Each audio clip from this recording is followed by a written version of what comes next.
Boa noite, nós estamos iniciando o último episódio da série Histórias Reais, tá? Então foi uma série de... O último episódio com uma história de superação em milagres. Hoje a gente vai conversar com o Ronaldo e ele vai estar... Boa noite! E ele vai nos contar um pouquinho da sua história de superação, de milagres, e vai ser a última história, né? Então,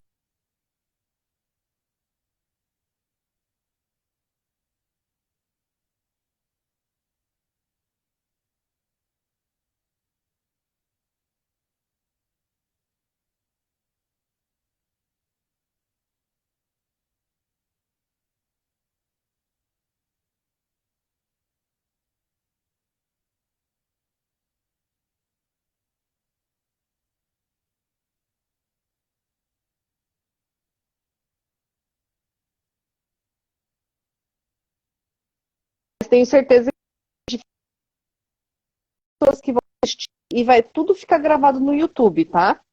Então, todos os episódios ficaram gravados no YouTube. Eu quero, então, deixar o Ronaldo se apresentar para a gente e dizer muito obrigado por você ter aceito o convite. Julie, boa noite. Eu quero dizer que é uma honra para mim estar aqui participando. Eu acho que é maravilhosa essa ação que tu estás fazendo, e porque a vida ela é tão linda, né? Ela é tão magnífica, ela é tão maravilhosa. Às vezes a gente está tanto na correria e acaba se esquecendo, né? Agradeço de coração, porque sempre tive desde criança o pensamento de que de alguma forma eu queria que o meu legado de alguma forma pudesse auxiliar alguém nos momentos difíceis. Então é uma honra para mim estar aqui, me sinto privilegiado e espero que consiga de alguma forma me conectar com outra pessoa. Que legal. Ronaldo, eu vou começar contigo então, te perguntando como que foi a tua infância, né? A gente conhece o Ronaldo, né, daqui e tal, mas como que foi a tua infância, tua família, como que você cresceu, o que que aconteceu? Conta pra gente. Julie, eu fui criado só pela minha mãe. Meus pais se separaram quando eu tinha 1 ano ainda de idade. Então, minha mãe me criou sozinha. No início, quando eu era criança, eu não tinha tanto contato com meu pai. Meu pai sofria de alcoolismo, era alcoólatra. Hoje em dia ele não é mais, ainda bem, superou isso. E então a minha infância foi de uma criança muito sozinha, porque eu não tinha irmãos, né? Então eu até brinco que eu sou muito criativo hoje em dia, porque tinha que brincar sozinho, né? E minha mãe trabalhava muito. Minha mãe trabalhava das 7 da manhã às 11 horas da manhã, mais ou menos, limpando aqueles predinhos de 4 andares, sabe? Tem ainda, né? Mas naquela época aqueles prédios eram pra gente assim, ó, né? Que coisa maravilhosa. Quem morava naqueles prédios era rico pra gente. Minha mãe limpava esses prédios das 7 às 11 e da 1h30 às 10h30 ela trabalhava em uma fábrica. Eu acho que era... Trabalhou em várias, mas eu me lembro assim, a minha memória mais de infância era na criação de violência no centro. Então era sempre eu e minha mãe. Natal eu e minha mãe, aniversário eu e minha mãe. Minha mãe era o meu núcleo familiar, ela e eu. Tanto é, desculpa, eu tô meio gripadinho ainda. Tanto é que até hoje a gente é vizinho, né? Não consigo desgrudar porque ela foi uma pessoa fundamental na minha vida. Muito sábia, muito guerreira.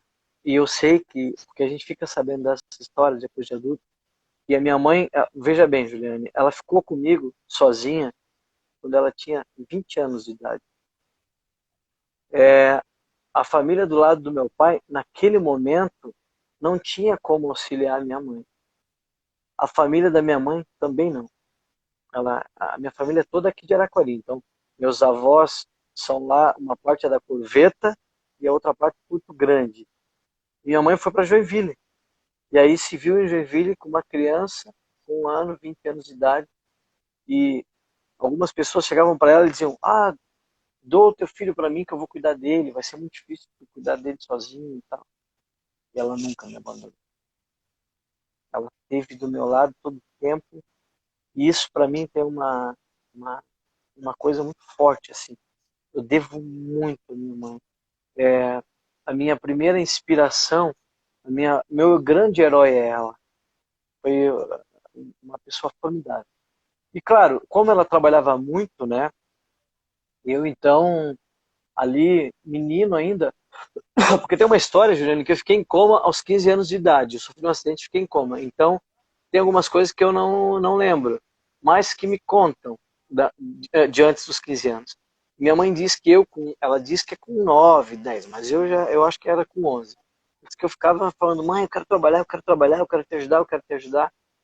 E ficava arrumando coisa, faz doce que eu quero vender, enfim, qualquer coisa que ela fazia lá eu queria vender. Era comerciante, desenvolvendo a veia comerciante. E eu, aos 11 anos de idade, eu consegui convencer a minha mãe a me deixar vender jornal. E eu estava andando na rua, ali no centro, a gente morava no centro, eu e minha mãe, numa casa alugada nessa época, porque a Fiação de Violência também era ali. Então minha mãe ia trabalhar a pé, né? Era mais perto ali. O que ela gastaria com o ônibus dava para complementar um aluguel ali no centro. Então eu vi um menino vendendo jornal. E aí eu parei, olhei, falei: acho que eu vim de compra pão. Falei: o que você está fazendo aí? Ah, eu vendo jornal. Quanto é que você ganha? Ah, a gente ganha 30% do que vende.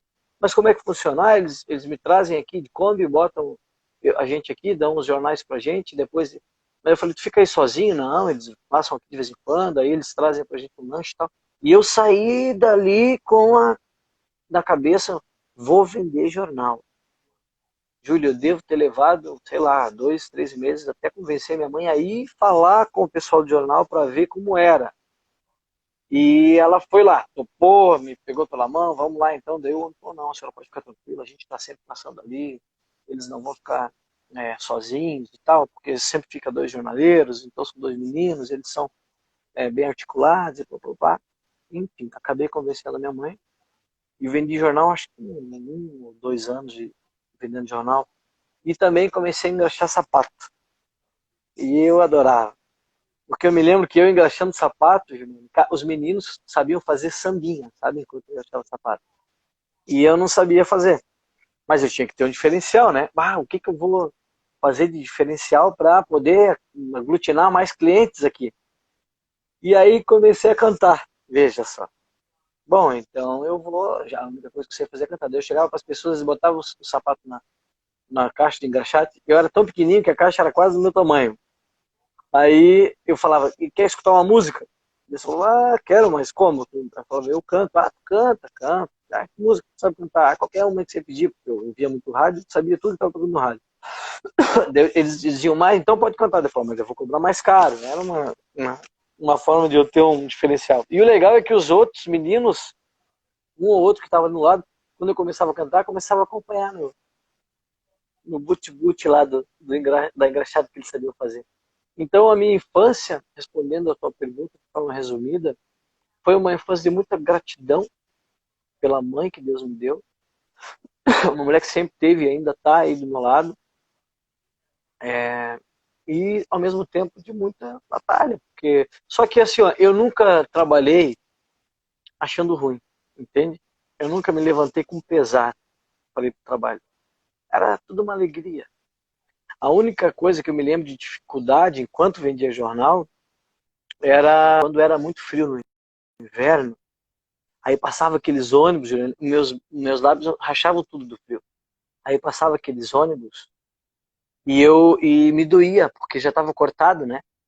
Então eu lembro disso e de uma vez que me deu dor de ouvido, porque lá de vez em quando eu tinha, e eu lembro que eu fiquei chorando até a dor de ouvido passar, e depois passou e eu vendi jornal. Tirando isso, não posso dizer: ah, eu tive uma vida difícil. Não, eu estava sempre alegre, trabalhando, batalhando, correndo atrás. A minha vida com a minha mãe era formidável. O tempo que ela tinha era meu. Então, foi assim, cheio de criatividade e trabalho, mas sempre trabalhando com criatividade também, porque sempre cantava uma música, alguma coisa a gente tinha que fazer para parecer um pouco diferente. E ajudava minha mãe, sabe? Todo dinheiro que eu ganhava, ó, mãe, tá aqui, eu quero te ajudar e tal. Era muito legal. Então você está nos contando que você teve uma vida sem irmãos, era filho único, Uhum, e uhum. você então você acabou se tornando mais independente por causa disso. E ali Isso, com 11 anos você começou a vender jornal na rua, é, né? Então você acabou tendo uma vida profissional já com 11 anos, engraxava é, sapato, cantava música para os clientes. E como é isso que aí. foi a tua relação com a escola? Você ia para a escola também? Não, Ia para como a é que escola. era essas? Era assim, ó, na realidade, eu tinha uma irmã por parte de pai, mas criança, né? Você não era o convívio. A minha irmã por parte de pai morava com a minha avó por parte de pai. Então a gente tinha um convívio lá de vez em quando eu aparecia na casa da minha avó, sabe? Porque minha mãe sempre incentivou. Vá visitar seu pai, vá visitar os teus tios, a tua avó. Ela nunca teve assim nenhum problema e tal, que geralmente quando as pessoas se separam um ou outro, às vezes tem mágoa. Minha mãe não, sempre você tem que frequentar a tua família lá também. Então eu não convivi com essa irmã, era basicamente uma prima que eu tinha. E ali, vendendo jornal era assim, eu acordava acho que 3h30, 4 da manhã, e como eu morava no centro, eu ia até a sede do jornal, que ficava ali na rua São Paulo, quase em frente ao antigo Big Bowling. Hoje acho que é o Yellow. Então dali eu entrava na Kombi e o meu ponto de venda, primeiro, se eu não me engano, foi logo ali na esquina entre a Getúlio Vargas e a Ministro Calógeras. E minha casa era ali pertinho. Então eu ficava com os jornais ali e aí começava, vendia às vezes. Na realidade, assim, ó, era muito difícil vender de madrugada. Raramente vendia. Mas, e depois de um tempo vendendo os meses, eu desenvolvi uma técnica. Eu entendi que não dava para vender. Ah, só vai começar a vender às 6 horas. E aí eu ia num bequinho que tinha ali entre duas lojas, botava o jornal ali, às vezes um papelão que tinha, e dormia até às 6 horas. E daí era a hora para eu começar a vender. Outro dia eu até levei o meu filho lá e falei, tá vendo esse bequinho aqui, filho? Tô. Então eu dormia aqui quando era pequeno até, e não contava pra minha mãe. Se contasse pra minha mãe, ah, mãe, eu tô dormindo. Meu Deus, como é que você vai dormir? Ela não sabia disso. E depois eu chegava em casa, esquentava a minha comida, que a minha mãe deixava ali no banho-maria, sabe? Sim. Vai lá, eu esquentava, almoçava e ia para a escola. Aí voltava da escola às 5h30 da tarde, ia a pé, voltava a pé. Minha mãe chegava só às 10h30 da noite. Então, você vê que. Aí quando ela chegava, eu via ela, e a gente conversava um pouquinho, mas a gente tinha que dormir cedo, no outro dia tinha que trabalhar. E eu trabalhava até sábado. Sábado à tarde e domingo, e segunda era folga. Dependia do jornal, porque depois eu comecei a vender os dois. No começo eu vendia a notícia, depois eu vendia diário e a notícia. E aí, dependendo do jornal, cada um funcionava, acho que domingo, segunda folgava, o outro acho que não era domingo, eu não me lembro direito. Mas a rotina era essa, vender jornal, ir para a escola, voltar e ficar em casa assistindo TV, brincando sozinho, fazendo lição de casa. É engraçado porque hoje eu sei que por exemplo, eu não poderíamos ter essa vida. Porque eu acho que essa época era ainda um pouco antes ou durante o Estatuto da Criança e do Adolescente. Não existia, né? Eu acho, nessa época.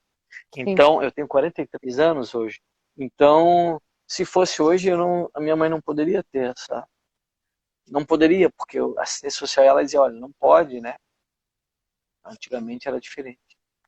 Então você já era um pré-adolescente aventureiro, você gostava de aventura, né? Porque você cantava para os clientes, queria trabalhar e queria fazer aí as tuas, né, as tuas atividades, então já mostra um pouquinho da tua personalidade que você era criativo e queria fazer algumas coisas aí diferentes da tua idade, né?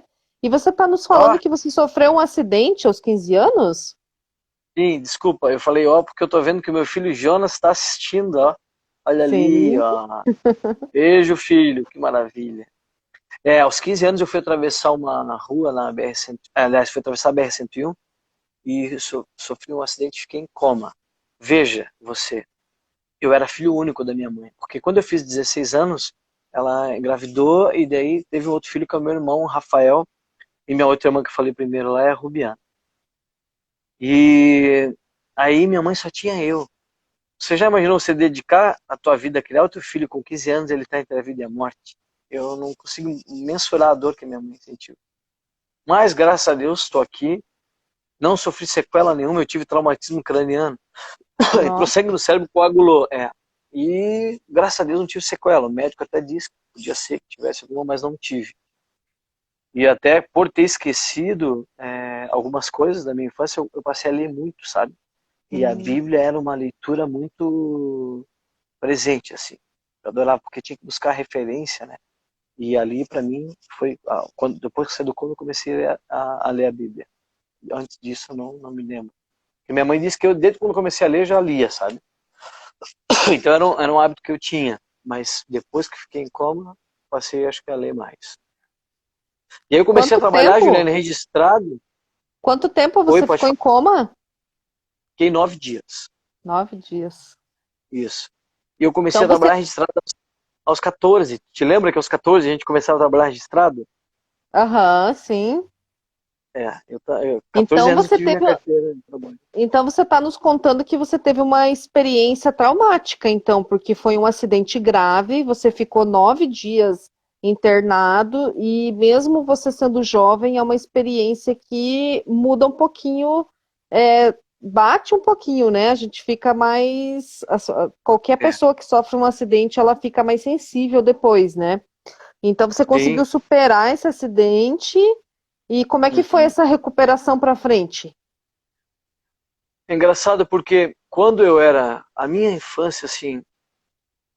É porque me custa lembrar coisas difíceis. Eu acho que eu tenho na minha genética ou na minha educação sempre lembrar das coisas maravilhosas e alegres que me fazem ter motivo para seguir adiante, né? Mas, assim, de verdade, eu, quando menino, eu vi muita coisa ruim, sabe? Vi pessoas matando pessoas mesmo. Eu vi uma vez um cara dar 14 facadas em uma outra pessoa, porque a gente morava num lugar onde era um ponto de tráfico, não tinha condição de pagar aluguel num lugar é, mais num lugar melhor. Uhum. Só que nunca, eu tenho que te dizer que nunca eu sofri nenhum tipo de ameaça ali. Nunca. E eu ficava sozinho em casa, não tinha outra. Minha mãe dizia, pelo amor de Deus, eu lembro da minha mãe fazendo as mãozinhas juntas, dizendo, pelo amor de Deus, meu filho, não sai de casa. Imagina a dor dela, né? Ter que sair e deixar o filho ali. Não tinha celular, não tinha nada. Mas, Sim. e ali eu vi um cara de 14 facadas em uma pessoa. Depois eu vi no Fátima, quando ainda as pessoas, as pessoas estavam ocupando lá, também uma outra pessoa esfaquear outra pessoa, vi muita violência, assim, muita presenciei violência doméstica, sabe? Então, até os 15 anos, depois que eu saí do coma, meus amigos diziam assim, porra, não, tu mudou. Ah, como eu mudei? Não, porque ao que eu entendi, que eles estavam querendo me dizer que antes eu era mais reativo. Então, Uhum. se me olhasse assim, 3, 4 segundos, eu já dizia, o que foi? Eu era uma pessoa meio bronca, assim. Não sei se por influência até de ter vendido jornal, porque ali na rua os meninos tinham que se defender de todo jeito. E ali também eu vi muita coisa que nunca contei pra minha mãe, senão ela não me deixava voltar a trabalhar. Mas depois do coma, Juliane, parece que minha personalidade mudou. Parece que eu fiquei uma pessoa mais pacífica, respondendo a tua pergunta. É, essa, assim, sabe, eu tenho a sensação de que eu acredito que Deus falou, não é esse o caminho que eu quero, então vou te dar um sacudão aí para tomar jeito. Não sei se isso faz sentido para ti, mas Dá para enfim. fazer uma boa psicanálise aí, né, Ronaldo, agora? Com certeza. Então, Verdade. mas que legal. E como é que foi essa tua trajetória depois da tua recuperação? Então, ali com 16, 17 anos, o que que você começou a fazer ali da tua juventude? Tu sabes que meus amigos, todos, é muito interessante porque a gente sempre cresceu, viveu na periferia, com exceção desse tempo que a gente ficou ali no centro. A maior parte do tempo foi na periferia. Eu morei em muitos bairros.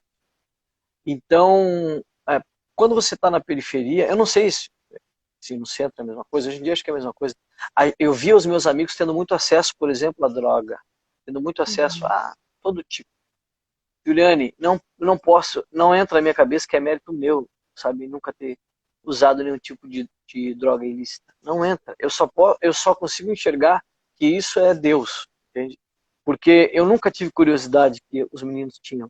Então, eu via os meus amigos, um sendo preso, o outro matando alguém, o outro tentando matar, o outro tomando tiro, o outro. Então, se eu for olhar para trás dos amigos que eu tinha de infância, restaram muito poucos, né? E era isso que eu via, eu tinha esse confronto de, e agora? Puxa, para onde eu vou? Mas sempre caminhando. Uma coisa que sempre teve muito dentro de mim, que eu acho que é o que me guiou, eu me emociono quando falo. Fazer chorar aqui para meus filhos verem. Falar da nossa Mas ele tá bem. história, É, falar da nossa história nos emociona. E eu tenho certeza que todas as pessoas que passaram pela série de minha lives mãe Histórias aí, Reais se emocionaram, né? Eu acho que realmente é um resgate, né? A gente começa a resgatar um pouquinho da nossa história. sim, e a minha mãe tá aí, agora vendo, eu ia falar dela. O que me. Ó, se me der vontade de chorar, eu vou chorar mesmo, porque todo mundo que me conhece sabe que eu sou chorão, manteiga derretida. O que tava dentro de mim, Juliane, era assim, ó, não posso envergonhar minha mãe. Isso.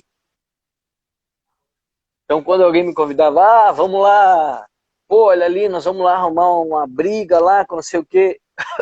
Eu até podia estar junto, mas mais na com a pessoa que queria apaziguar do que estar lá brigando. Ou, sabe, vinham pessoas convidar para fazer coisas erradas.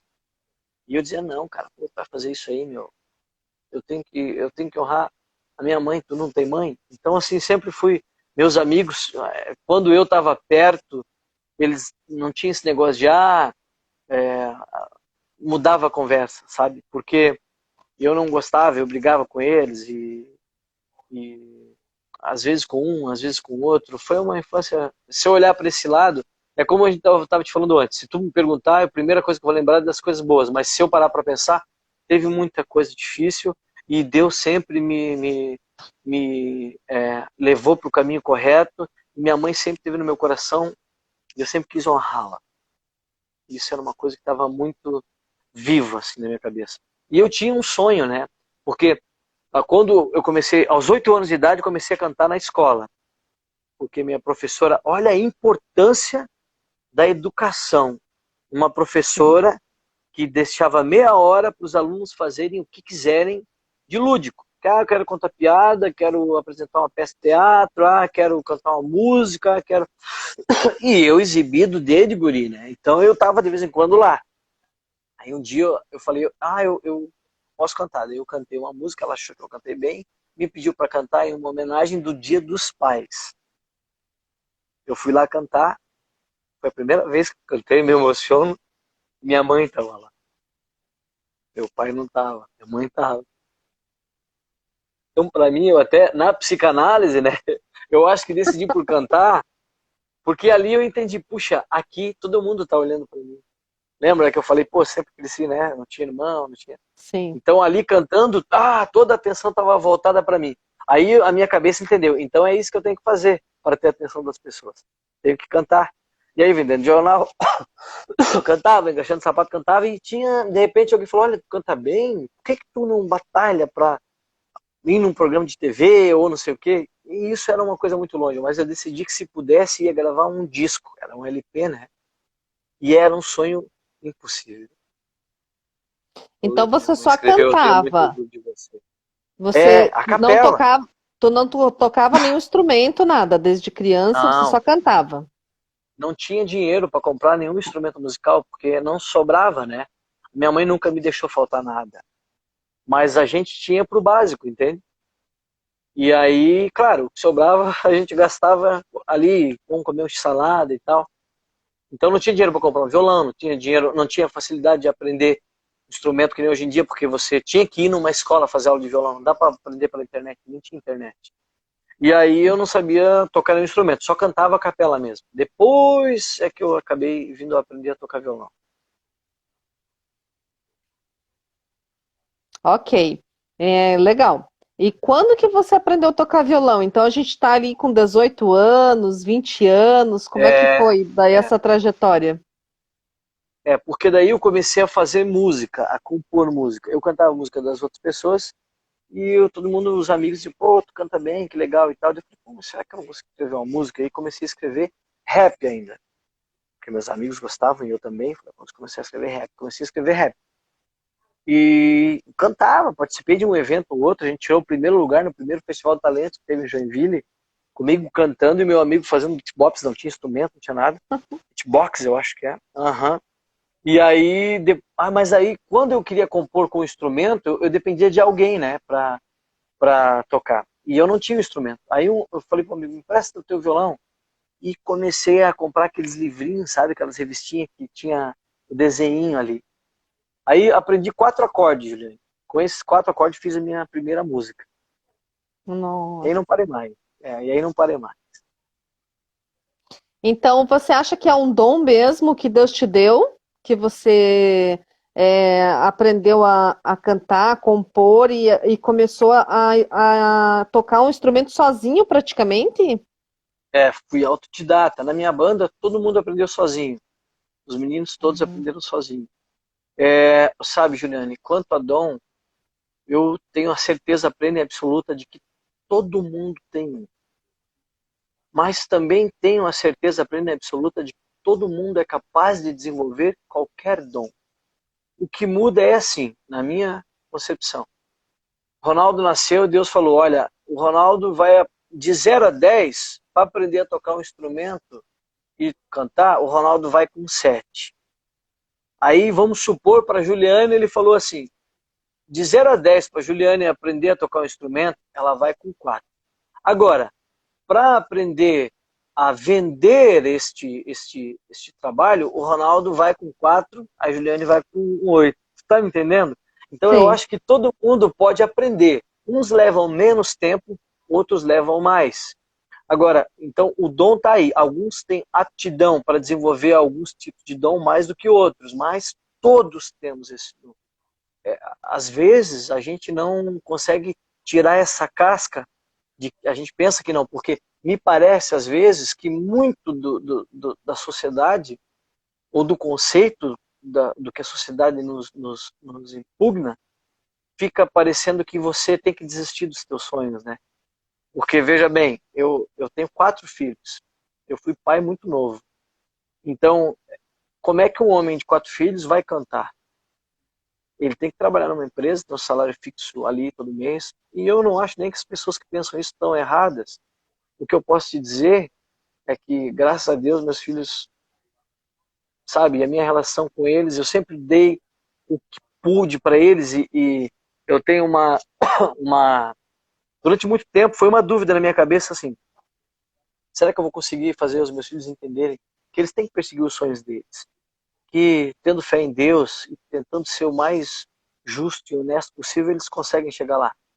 E quando eu fiz 38 anos de idade, eu ganhei um presente maravilhoso da minha mãe, da minha esposa e dos meus filhos, que também devem estar aí assistindo. Amor, te amo, Anel. A minha mãe resolveu fazer uma festa com as 2 famílias. Eu nunca tinha tido. Agora eu vou chorar. Eu nunca tinha tido uma festa na minha vida com a família do meu pai, nem com a família da minha mãe. E o meu pai, que é uma pessoa que eu amo muito, a gente é muito amigo hoje em dia, e a minha mãe, eles armaram isso daí, junto com a Mel, com a minha esposa, de juntar todo mundo, fazer uma surpresa, Juliana. Então, quando eu fiz 38 anos de idade, estava todo mundo lá, a família do meu pai e da minha mãe, e meus filhos falaram, para todo mundo, 74 pessoas, eu contei, e leram para mim um texto que a minha filha fez, e ela diz assim, pai, você é o nosso herói. Então, assim, eu sou formado em gestão pública, formado em psicanálise clínica, mas para mim, meu maior diploma é esse texto que minha filha me deu, que eles me deram, os meus filhos, eu tenho moldurado. Isso para mim vale mais do que qualquer diploma. Então, assim, será que eu estou conseguindo passar o meu legado? Foi respondido. É difícil, é trabalhoso, mas eles entenderam, sabe? Isso é maravilhoso, né? Então, Ronaldo, você pulou um pouquinho, porque você já foi Ah, lá eu. para o final da história. Me conta uma Me coisa, volta. você está falando que você foi pai jovem, que você aprendeu a Isso. tocar e que Uhum.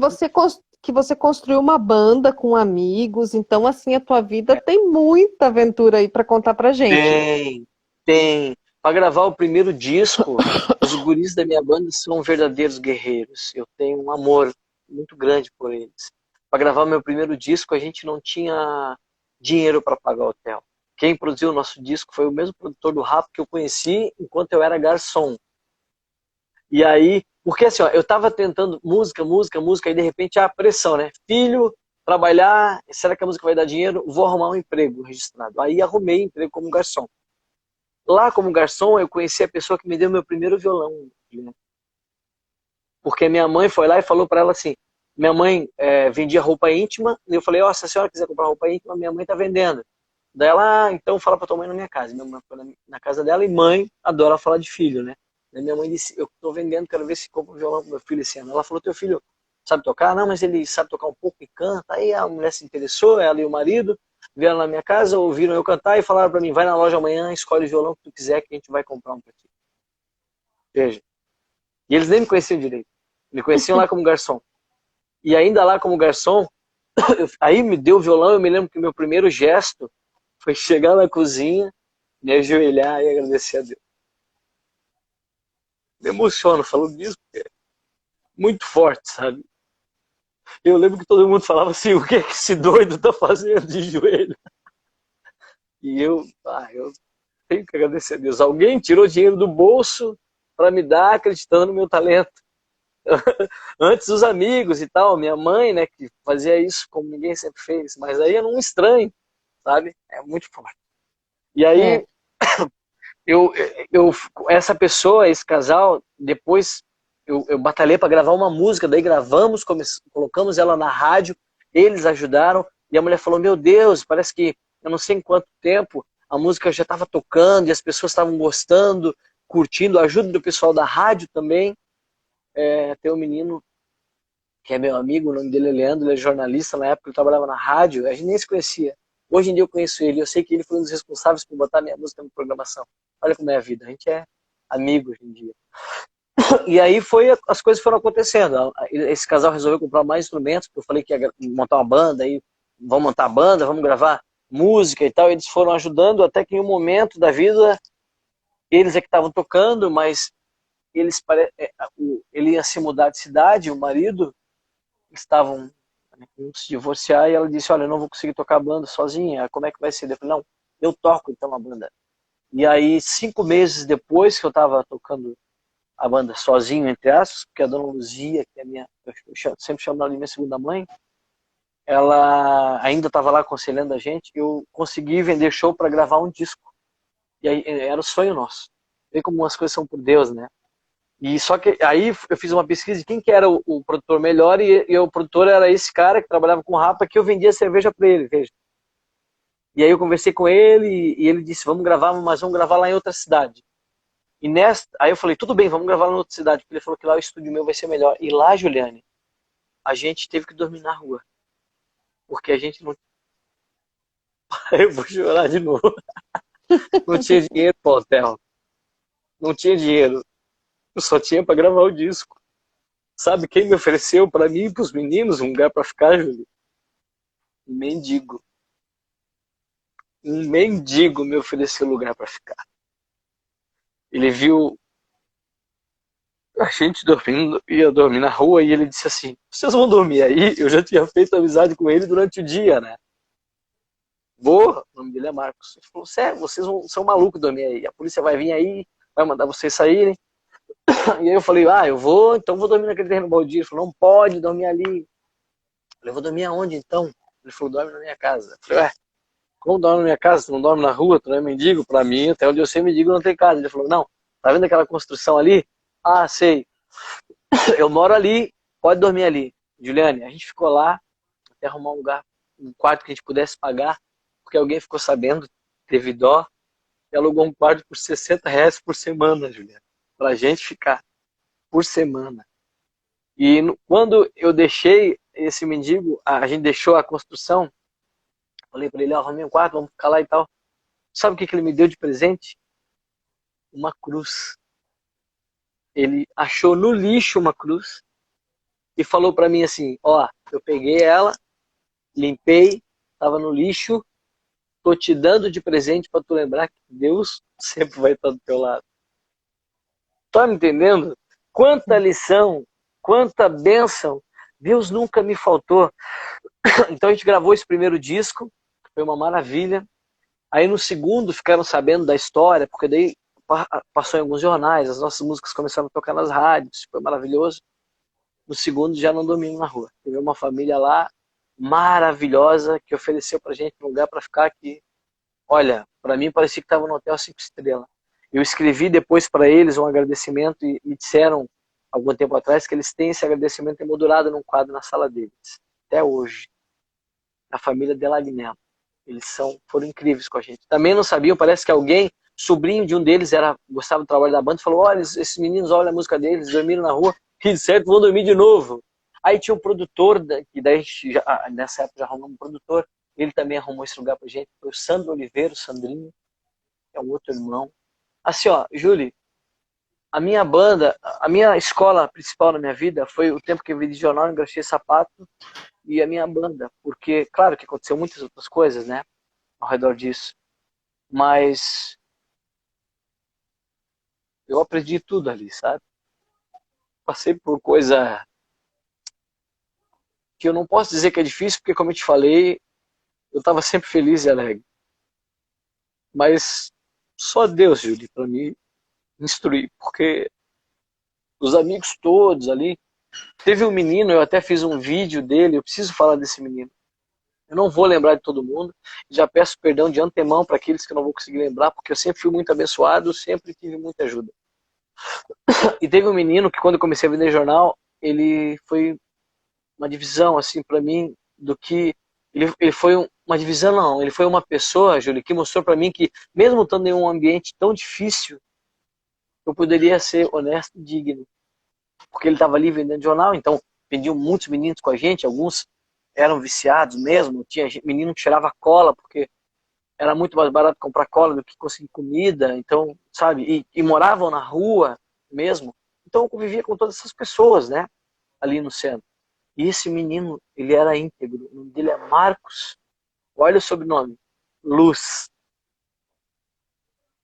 Olha que coisa linda, né? Olha o nome da minha mãe, eu falo que eu sou muito abençoado por Deus, o nome da minha mãe, Benta. Já vem de bênção. A dona Luzia, que comprou meu primeiro violão. Luzia. Olha Deus aí em todas essas pessoas. Esse amigo que produziu meu disco, que não acreditava que eu tinha dormido na rua, que é o produtor do Rap, que hoje em dia também é meu irmão. Ele e o Tom Saboia. Ele fez para mim um disco mais barato do que ele fazia para os outros, porque sabia que eu era uma pessoa pobre, não tinha dinheiro, né? Sob o nome dele, Dos Anjos.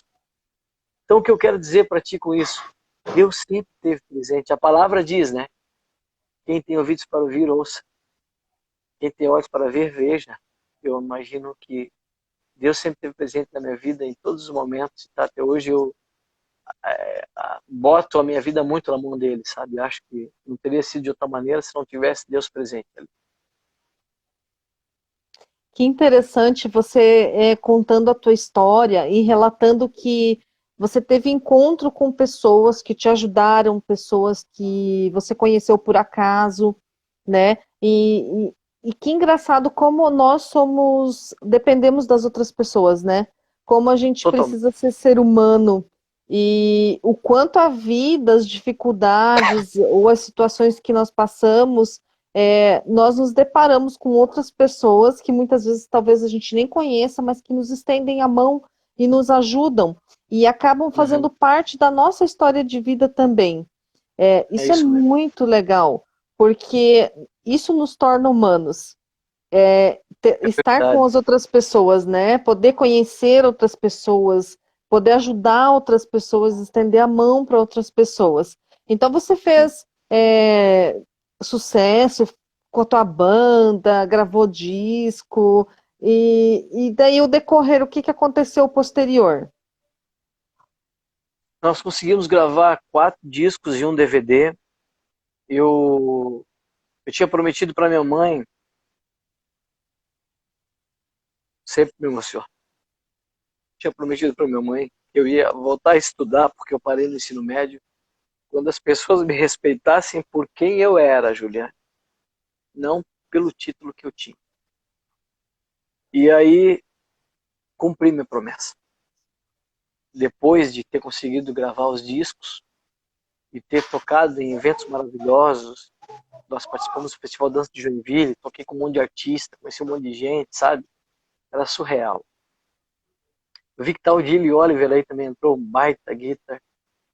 E hoje em dia, Julie, desculpe se eu me atrapalhar, que é muito pensamento. Hoje em dia, para mim, eu vi meninos chegarem, adolescentes, hoje já homens formados, e dizerem que são músicos ou professores de música ou tocam guitarra porque viram a gente tocando.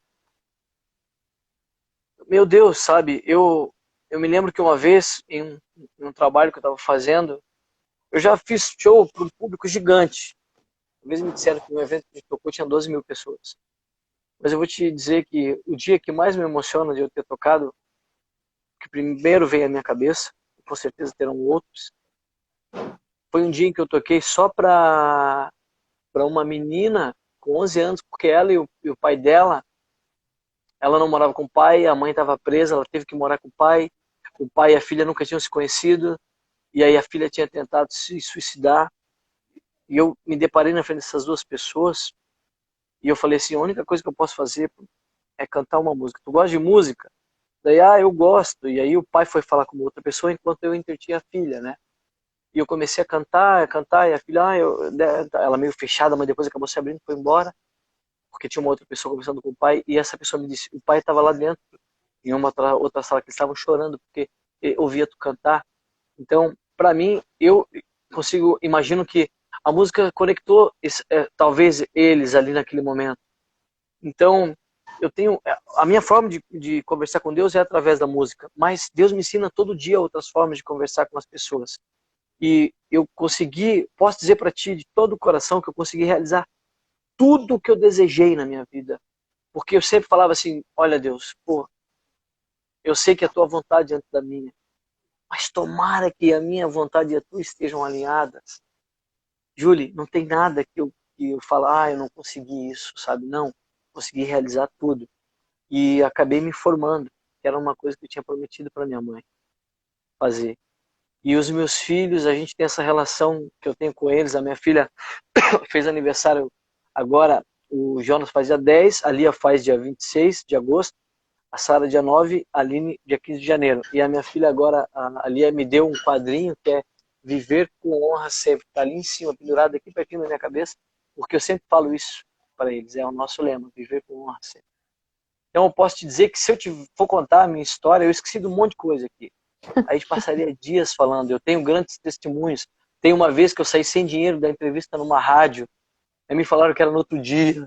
Aí eu falei, meu Deus, vou passar fome. E agora, como é que vai ser? Comecei a conversar com Deus, andei na rua, Juliane, achei dinheiro no chão, Juliane.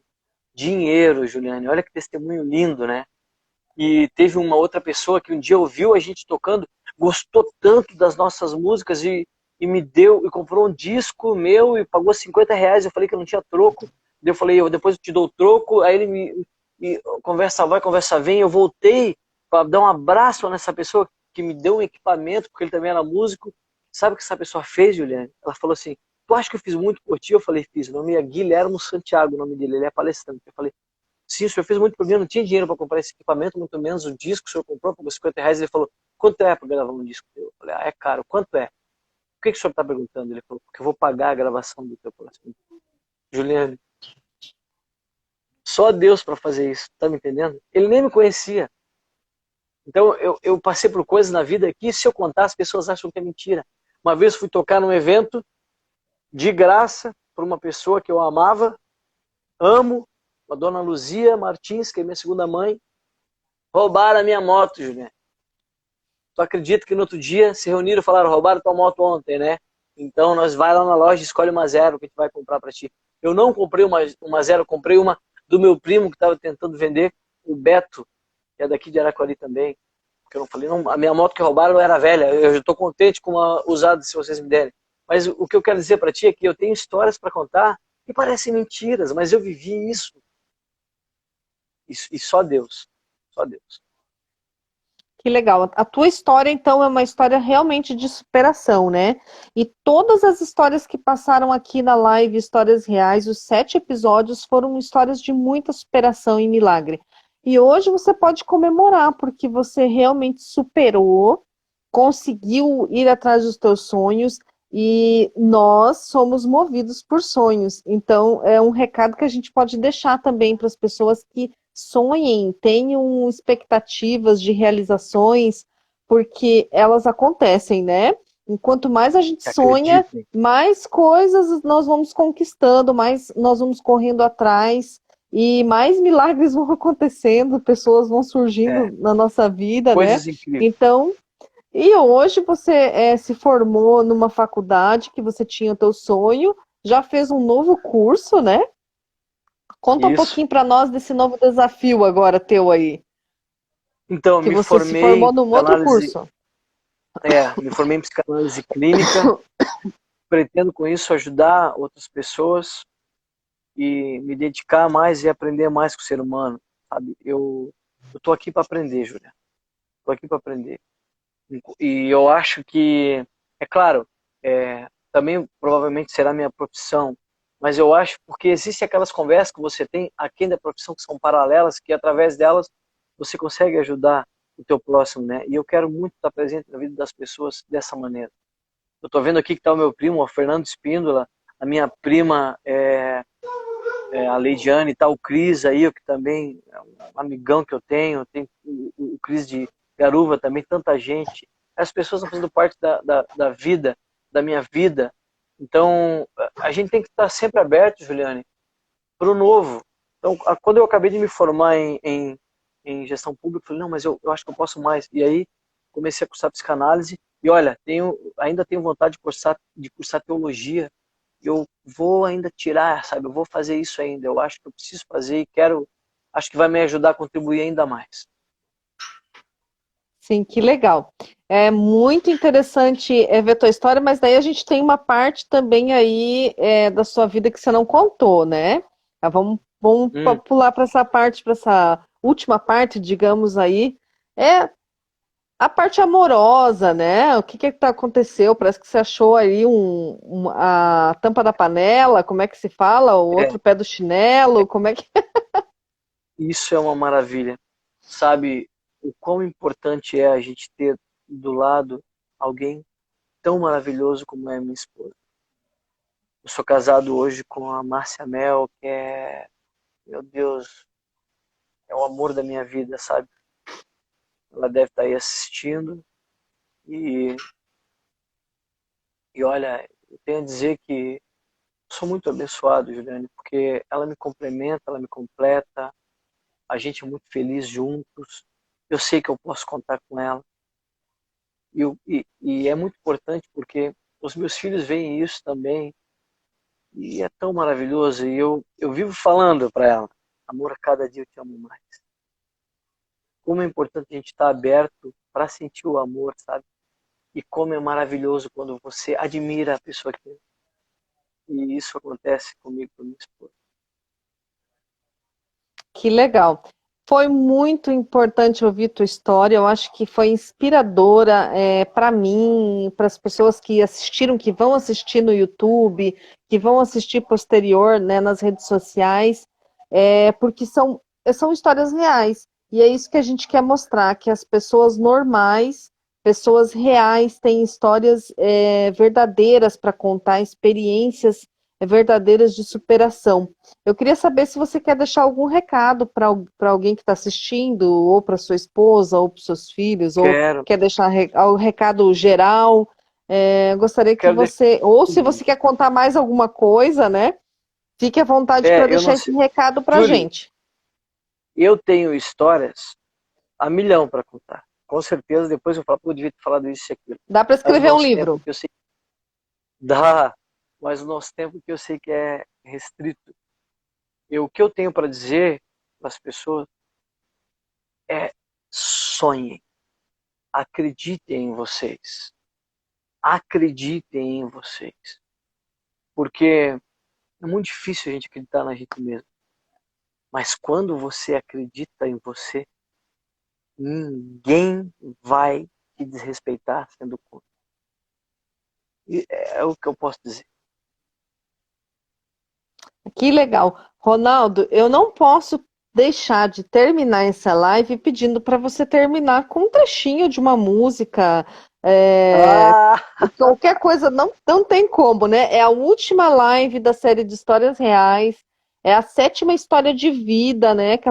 Que a pessoa abriu seu coração aqui para todo mundo, para poder contar a sua história. Então, assim, termina pra gente aí com um trechinho de alguma ah, música, alguma coisa para abençoar aí esse pessoal todo. Júlio, eu vou cantar a capela porque eu não consigo pegar o meu violão, que ele tá ali do lado, mas eu não posicionei, não esperava cantar, acabei não posicionando o celular. Pode ser a capela, né? Pode? Tá, vai ser o refrão de uma música chamada Dos Anjos, que eu sei que uma grande parcela das pessoas que conhecem a banda gostam.